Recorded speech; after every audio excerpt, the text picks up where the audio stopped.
શ્રી ગણેશાય નમઃ. મિત્રો, આપ જોઈ રહ્યા છો યુટ્યુબ આપણી ચેનલ સ્વમાનકા માર્ગમાં આપ સૌનું સ્વાગત છે.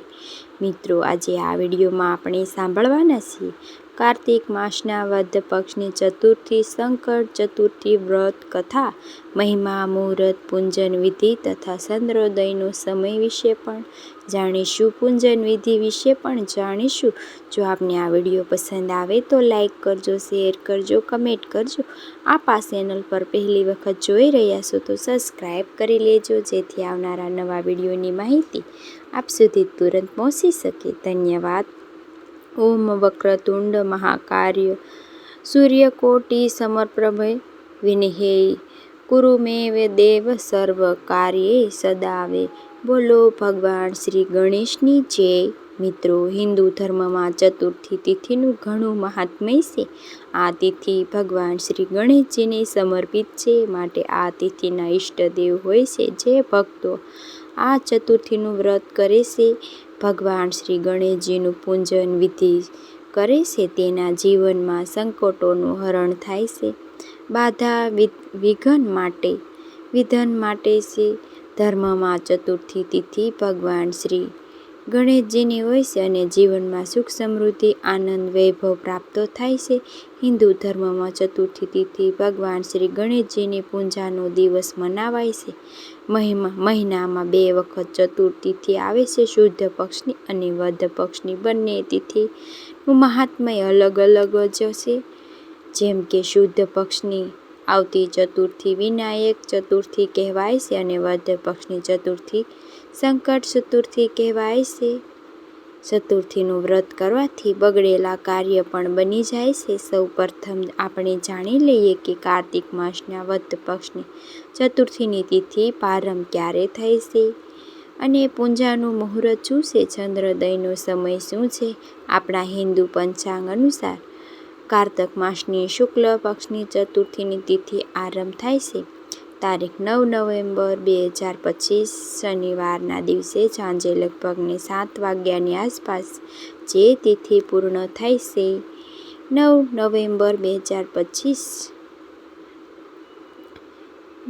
10 નવેમ્બર 2025 રવિવારના દિવસે સાંજે 5:30 વાગ્યે. આ સંકટ ચતુર્થી ચંદ્ર તિથિ અનુસાર મનાવાય છે, એટલે કે ચોથનો ચંદ્રમા હોય છે ત્યારે ચતુર્થી વ્રત થાય છે.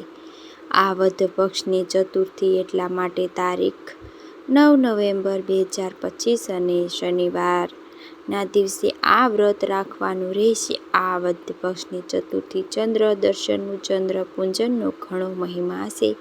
ભગવાન શ્રી ગણેશજીનું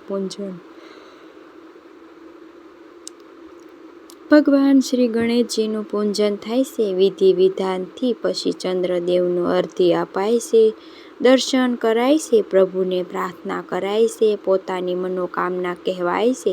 ચંદ્રોદય દર્શનનો શુભ સમય પણ જાણી લઈએ. સાંજે 7:30 વાગ્યાની ગામ શહેર પ્રમાણે અલગ અલગ હોય છે. જાણી લેવું કે આજના દિવસે ગણેશજીની પૂજા સવારે પણ થઈ શકે છે અને સાંજે પણ થઈ શકે છે. લગભગ 5:30થી લઈને 6 વાગ્યા સુધી પૂજન કરી લેવું જોઈએ. ત્યારબાદ ચંદ્ર દર્શન થાય ત્યારે જ પૂજન થાય છે.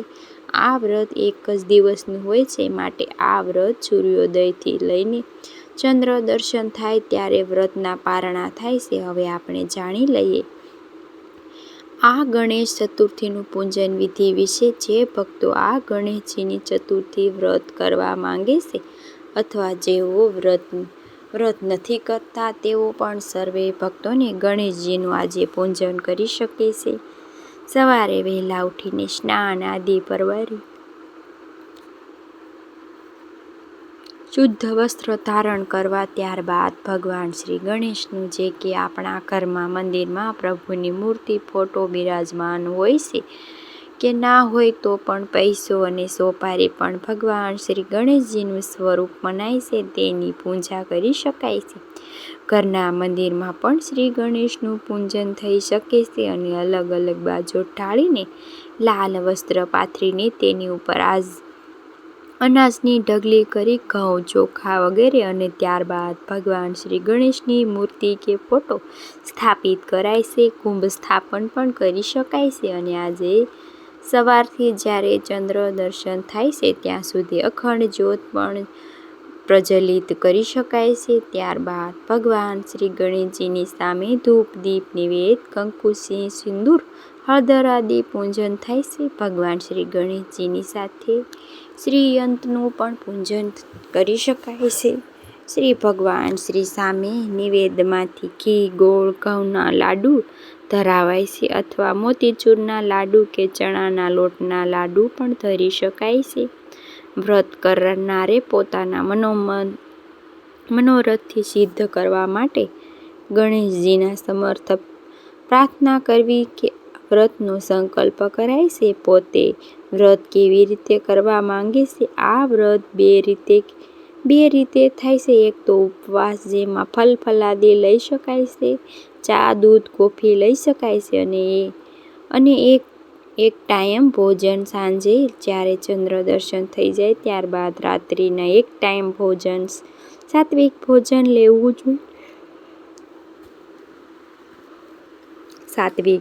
લેવું જોઈએ. ભગવાન શ્રી ગણેશજીનું આ ચતુર્થીનું વ્રત છે. આ વ્રત કરવાથી મિથ્યા, કલંક, ચોરીનો આરોપ કે ભગવાન શ્રી ગણેશજીની કૃપાથી કોઈ પણ કષ્ટ, બાધા, વિઘ્ન, જીવનમાં આવતા હોય સંકટો હોય કે ગ્રહ નડતર હોય તે ઉપરથી બાધાઓ તે સર્વમાંથી મુક્તિ મળે છે. ચંદ્ર દર્શન કરવાથી ગ્રહમાન પણ સારા થાય છે, મન મજબૂત થાય છે, મન મક્કમ થાય છે. ભગવાન શ્રી ગણેશજીની કૃપાથી ભક્તોના સર્વે મનોરથ પૂર્ણ થાય છે. આ વ્રત કોઈ પણ કરી શકે છે. સાચા હૃદયથી મનથી ભગવાન શ્રી ગણેશજીની પૂજન કરીને વ્રતનો ઉપવાસ કરવાથી અથવા પ્રભુના મંત્ર જાપ કરવાથી પણ લાભ પ્રાપ્ત થાય છે. હવે આપણે જાણી લઈએ ભગવાન શ્રી ગણેશજીને પ્રિય એવી આ ચતુર્થીનું વ્રત કથા. બોલો ભગવાન શ્રી ગણેશજીની જય. મહામુનિ દેવજીના પુત્ર વૃત્તાસુર રાક્ષસ હતા. તે ઘણા જ પરાક્રમી હતા, બળવાન હતા. આથી પોતાના બાળકનો ઉપયોગ કરીને તેણે ત્રણેય લોક જીતી લીધા હતા. દેવતાઓને પોતે તાબે કરી લીધા હતા.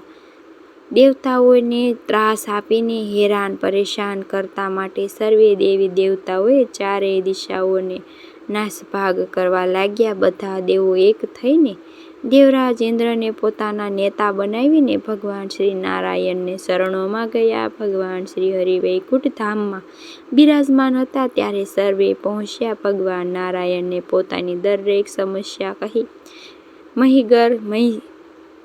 મહિતગાર કર્યા પછી દેવરાજ ઇન્દ્ર કહેવા લાગ્યા કે હે દયા સાગર, સૃષ્ટિના સર્જનહાર, અમારી ઉપર મહેરબાની કરો. અમે સૌ વૃત્તાસુરના ત્રાસથી કંટાળી ગયા છીએ, માટે હે રાક્ષસોના નાશ કરનાર, અમને શાંતિ અર્પણ કરો.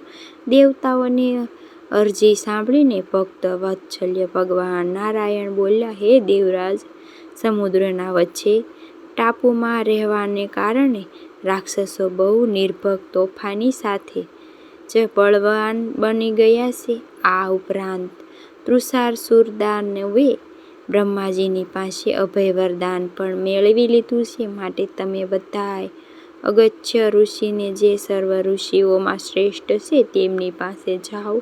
તેઓ સિદ્ધવાન મહામુનિ છે. તેઓ પોતાની સિદ્ધિના બળે સમુદ્ર બધું જ જળ સૂકવી લેશે અને વૃત્તાસુરને શોધી કાઢશે. આ દૈત્યોમાં બધા પોતાના પિતાની પાસે ચાલ્યા જશે અને તમો સૌ એના ત્રાસથી મુક્તિ પામશો. મુક્તિ પ્રાપ્ત કરીને તમે સુખેથી રાજકાજ ચલાવી શકશો. ભગવાન વિષ્ણુની આવી વાણી સાંભળીને સૌએ દેવતાઓ અત્યંત મુનિ પાસે ગયા. અગત્ય મુનિ પાસે પહોંચ્યા. તેમને આશ્રમમાં જઈને મહામુનિની સ્તુતિ કરવા લાગ્યા અને તેમને પ્રસન્ન કર્યા. મહામુનિ ઘણા પ્રસન્ન થઈને બોલ્યા, હે દેવો, તમે સર્વ ભેગા મળીને મારી પાસે શા માટે આવ્યા છો? ત્યારે દેવરાજ ઇન્દ્ર કહે છે કે હે મહામુનિ, તમે તો ત્રિકાળ જ્ઞાની છો. અમારી વેદનાની આપને અવશ્ય જાણ હશે, છતાં પણ હું અમારી પાસે આવવાનું કારણ બતાવી રહ્યો છું. શું મૃતાસુર નામના બળવાન રાક્ષસ પોતાની માયાશી શક્તિ આધારે ઇન્દ્રલોક પર કબજો કર્યો છે? અમો પરેશાન કરી રહ્યા છે. ઇન્દ્રનું રાજ્ય જૂટવી લીધું છે. અમે સૌ તેના ગુલામ બની ગયા છીએ. માટે અમે કંટાળીને આમ તેમ ભટકી રહ્યા છીએ. આ બાબતમાં ભગવાન નારાયણની સલાહ લઈને, મદદ લઈને અમે સૌ આપની પાસે આવ્યા છીએ.